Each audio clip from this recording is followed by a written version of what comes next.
We often say it's a cliche, but it's a cliche that's very accurate. God is colorblind. Man, He's caste blind.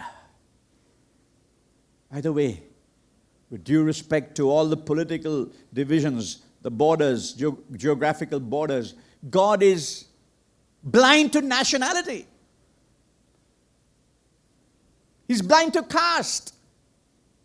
He's blind to class. God's love doesn't depend on who you are.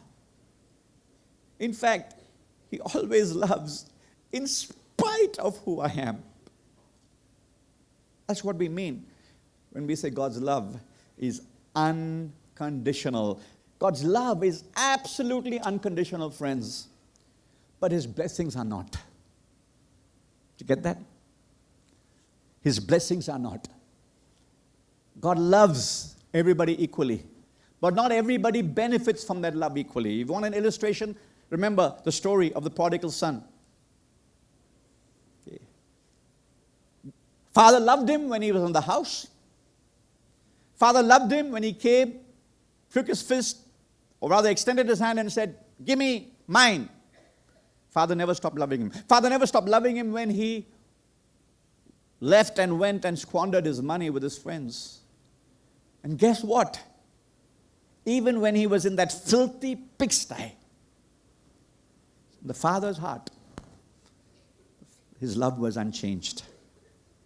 But you know what?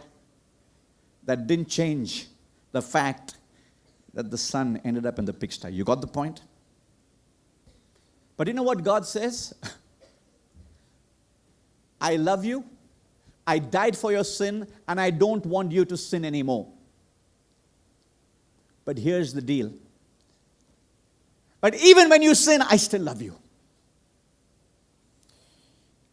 There's a guy by the name of Lee Iacocca, who was once the president of the Ford Motor Company. And in his autobiography, he talks about how, for some reason, he was summarily sacked, just like that. But he says the biggest surprise of his career wasn't being sacked from his high-powered position suddenly. The biggest surprise of his career was what happened afterward. You know what happened afterwards? For him, the most painful thing was that nothing happened.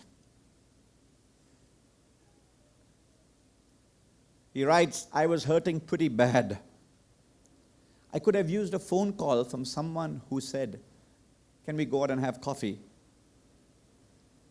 But most of my friends deserted me. That was the greatest shock of my life." Here's the thing, friends. Lee's relationships, like many of us out in the world, were based on his position of power and influence. And when that was removed, the friendships evaporated. The love of Jesus is stronger than any fault you may have. The love of Jesus is stronger than any failure you may have had. The love of Jesus is stronger than any pain you may experience. The love of Jesus is stronger than any problem you may have to face.